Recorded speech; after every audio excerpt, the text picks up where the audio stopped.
నా ఛానల్కి స్వాగతం. నేను రాస్తున్న పద్యాల్లో ముదుసలి వెతులని శీర్షికన కొన్ని పద్యాలు రాశాను.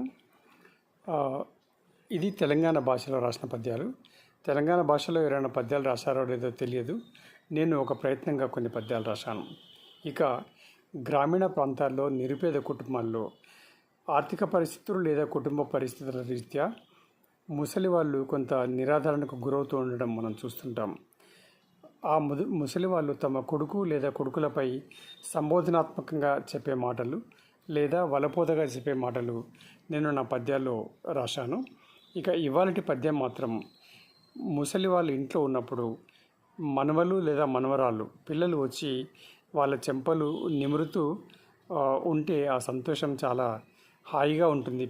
ముసలి వాళ్ళకి వాళ్ళు 10 రూపాయో 2 రూపాయలు ఇస్తే చాలా సంబూరపడుతూ ఆనందపడుతూ పిల్లలు తీసుకుంటారు. ఈ విషయాన్ని చెప్పే పద్యం ఇది. ఇక పద్యం విందాం. ఇది కంద పద్యం. దీన్ని మీకు నచ్చితే తప్పకుండా షేర్ చేయండి, లైక్ చేయండి అండ్ సబ్స్క్రైబ్ కూడా చేయండి. Thank you.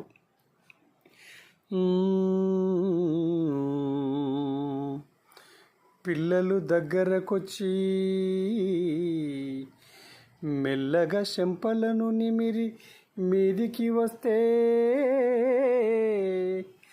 పిల్లలు దగ్గరకొచ్చి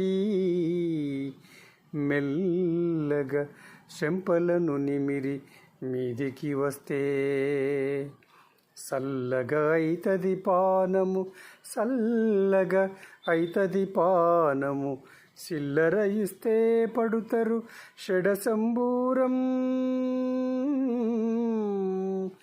పిల్లలు దగ్గరకొచ్చి మెల్లగా చెంపలను నిమిరి మీదికి వస్తే, సల్లగా అయితది పానము, చిల్లర ఇస్తే పడుతరు షడసంబూరం.